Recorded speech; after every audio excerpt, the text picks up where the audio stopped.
Right, what about, let me think. Right, so here's one as well. So we did that one. Then on the angle of, like I've already said why I think for longevity, EliGE wins that one. Oh, peak. That was it. We didn't do peak. That was it. Okay. So are you taking last year's Twistzz peak? Is that what you'd choose? I don't know. I think this year is his peak now. Like what he's doing in this year. It's not a whole year though, is it? That's the problem. Yeah, it's only a few tournaments so 3 far. lands or whatever, isn't it? So if we kind of just like, how about this? We took last 12 months. If we have to use a whole calendar year, I would say that. I mean, last 12 months will be pretty good from now to like essentially like almost Katowice to Katowice, right? Yeah, well, I mean, until Pro League. Pro League to Pro League. There you go. I would say Twistzz had like 2 peaks. One was when he had the Grand Slam run with Liquid, where EliGE was, I would say, decidedly a better player than him at that point. And then I would say that, but what's good for Twistzz is he's having the 2nd peak now, and I think EliGE only had that one. Okay. Wait a minute. So EliGE only had 1 year where he did a peak. Well, I would say that the 2019 for EliGE is something that he hasn't replicated that. So in another year, and it's like if you take Twistzz peak in 2019 and you talk about what he did in 2022, you'd put those on very similar, if not the same. Right. footing. So the logic is if we were only taking the best 2 years each have played, Twistzz wins 2 years to 1 essentially. I could live with that. Or it's like 1 to 1 or whatever, you know. I could live with that's a Because the problem with that is, again, for me, for peak, it's like fucking, we're not hobbits, mate. You don't get 2 peaks. Peak, I mean, by definition, you have 1 peak. Now, yours was a great point for longevity. I know all the references, mate. So what I'd say is this, I accept your premise. You can have Twistzz 2022. We'll save from EPL to this one into 2023. I'll take EliGE 2019, who that year you admit was better than the peak of Twistzz or whatever, right? This is, I think, central to the point of the argument. It's actually why, if we were having this argument privately, I'd say, fuck all the rings, mate. Let's get off the encyclopedia, you nerd. Let's just talk about what we saw. And the first thing I would say is this. The first thing I'd do is ring up the role, dude. Because I actually think the genius of EliGE's role, and it's why I actually think, it's funny that you say he's toxic, because in a fucked up way, within Team Liquid, he is trying to do what you credit Twistzz for. It's just, guess what? Like, people have to know League of Legends, but like my mate LS, he has the worst taste in guys, if you know what I mean. Like, he just picks fucking idiots. Like, he picks the wrong player. He picks his friend. He picks his mate to come back as the coach. He does say, yeah, let's get Fallen. He does kick someone out who's obvious. The joke is, by the way, Twistzz didn't do anything wrong. It was you who did it wrong, EliGE Moron. Why you kick this guy? Look how goated he is without you. Like, if you'd stuck together, wouldn't you both just be like an amazing conditioner? Think how good Liquid is now. They didn't ever need Yakindar. They had Yakindar. Am I missing something? It's Twistzz is better than Yakindar. There's one that no one ever fucking talks about. Here's what you should all be doing. And I've told you to do this, but no one does. The people I'm flaming is who the fuck said Fallen for Twistzz. I'll snap your hand off for that deal. It's like, bro, give me a time machine, please. Can we reverse that deal? It's the most obvious deal of all time. So if we're doing peak, essentially the reason why I think EliGE's peak is more impressive than Twistz's peak, there's 2 reasons. One, there was just a lot more play in 2019 than there is in 2022 to 23. There's more lands, there's more opportunities to prove yourself. I'll throw another one in there. The circuit was not fucked up the arse by Blasts and ESL. Back then, Blasts were a joke because they were Blast of Ones. No one cared. And ESL circuit was essentially, if you remember, I loved it. They would just invite loads of teams. And so if you were a team, look, you get invited to every LAN, every single one. People might not even know this. Famously, they turned down their invite to Cologne and would have not got the Grand Slam. But I found this out secretly, so I publicly shamed them, and then they agreed to play in that qualifier where they beat Hellraisers narrowly and got to the LAN, which, spoiler, was only the biggest fucking tournament of their entire careers. You can thank me for that. I was the GM of Team Liquid's Grand Slam. Thank you, homie. So there's that one. The reason why I think, first of all, I'll give them some conditions as to why, if they're equal, like stats, why I think essentially EliGE's accomplishment is more impressive. But then if we talk about style, here's the thing. I love Twistzz style. It's fucking high octane. Crucially, much like a config, it's like you can miss a few times if you do that, because when you hit, you knock them out. You've got knockout power in your hands. So you can actually turn a whole round.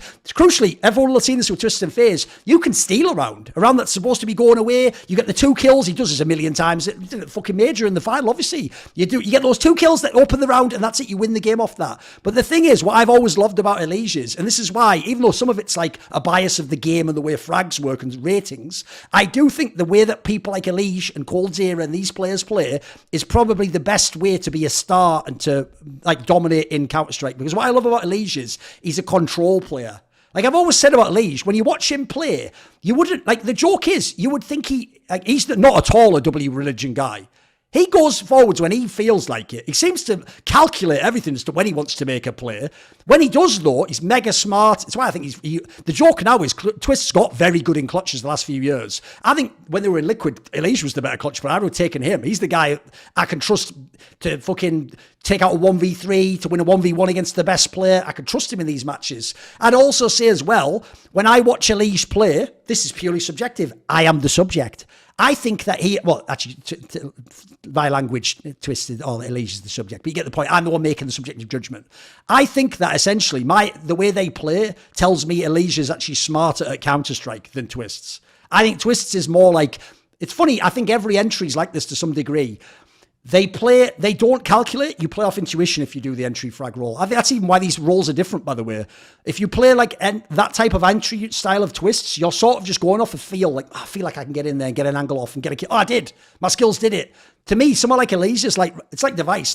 The way they're not the most aggressive, but that's actually, you could argue that's part of how they produce.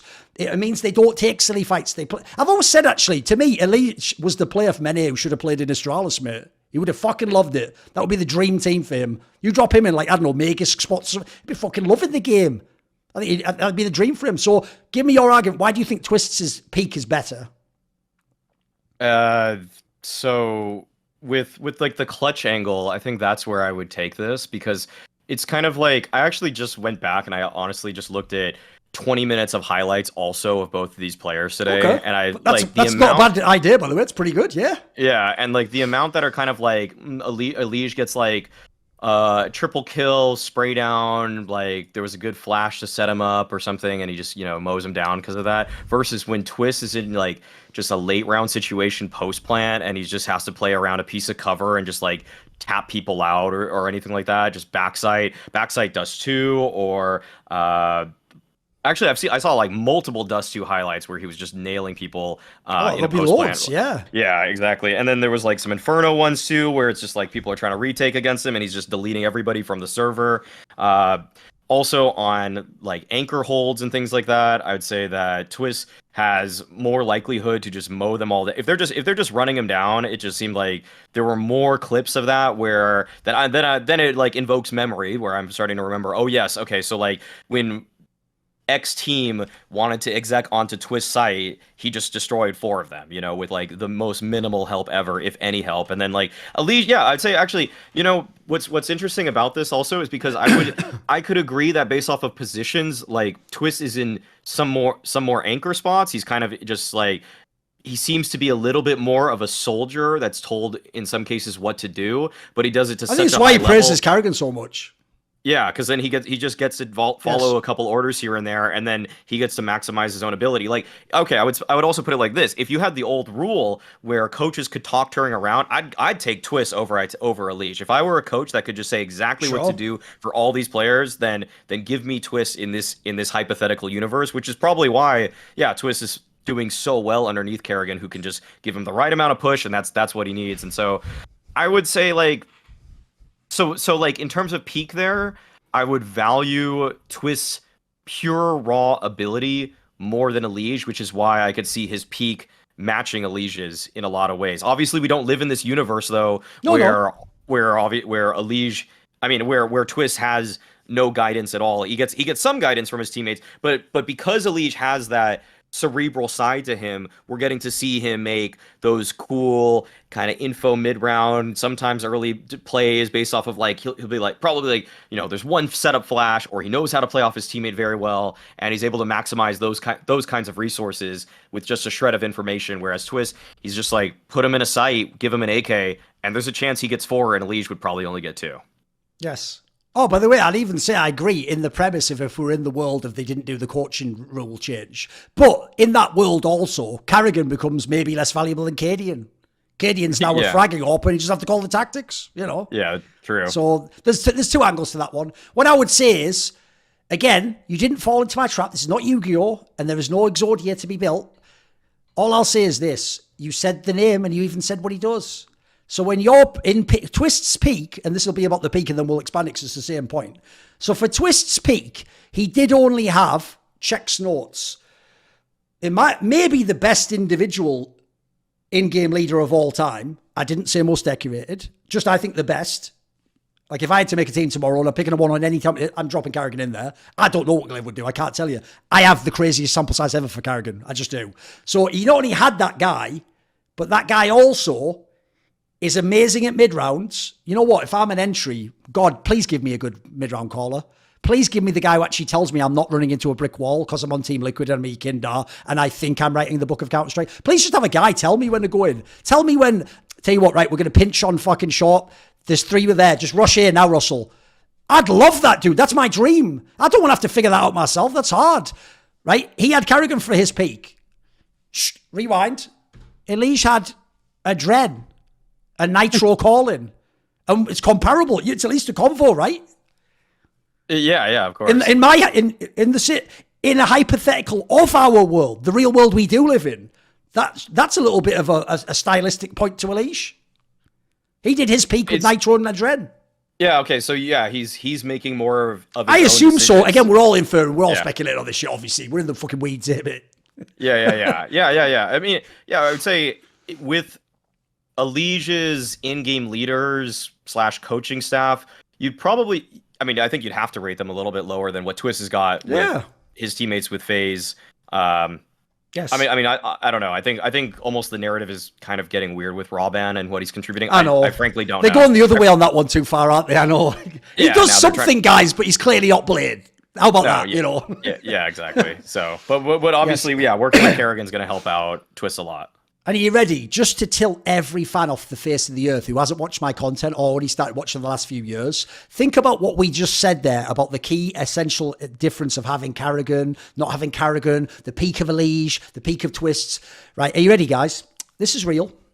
I told publicly and privately Team Liquid towards the end of 2018, before he was kicked from FaZe fully, when he was still playing, you must recruit Carrigan. He will be available. And if you recruit him and just replace Nitro's the IGL, Nitro could even be the support or something, I said.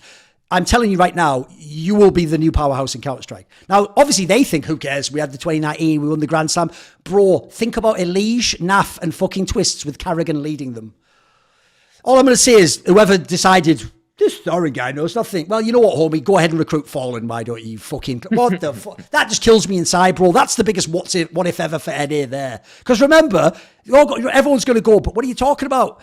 FaZe is great now. He went to Mouse Sports. If you know anything about money, status, that's a worse offer. A lot of people, I think, you know what, I can't speak for him. I think Carrigan takes that Team Liquid offer. If he goes, I can get the second. Mate, imagine seeing Astralis win everything and you go, I could have the second best team in the world, but I'm the IGL. That's where you just go, all right, Glaive. In the movie, that's the fucking sick Act 3. Like, all right, Glaive, time we fight. That is Yu-Gi-Oh! That's like, let's see what the heart of the cards are, motherfucker. You know what I mean? Like, that's when it's game on. So that'll already tilt people. But then we'll go to another one. Since we're bringing up the Carrigan angle, that's no minor issue for your career because we're both agreeing that basically most of the best period of the absolute peak of Twistzz is with Carrigan. Nitro never had anything approaching a Carrigan. No, EliGE didn't. He had Nitro. That's it. There's no one else, by the way. There's no other great IGL. And I don't even think Nitro's a great IGL. I think he's just a very good IGL. I have a lot of respect for him, but I also think, here's the difference. I low-key think Nitro deserves a lot of the results they got, but in the sense that they didn't win, if you know what I mean. Like, there's a lot of great semis and fight. People like Carrigan and Glaive, there's a reason why they have massive trophies and the super winners and they can go to the absolute top. And then I'll also say this. I'll give you a point for you as well, which is since I counted, like, look, I didn't count that period. But obviously, the reason I didn't suddenly throw in your face like MLG Columbus and ESL Cologne, where he was like top 4 and then in the final, it's because he had fucking simple. Now, it was only for like 5 lands or whatever, but he did have... Now, it wasn't Simple 2018, it was still a very... But it's weird, Simple 2016 was comparable to Narf, Twistzz, and these players we're talking about now. Like, he was still fucking cracked, and he was the player. See more cool, funny, interesting clips based on topics from my content? Well, subscribe to this channel then, or, you know, be a pleb and don't.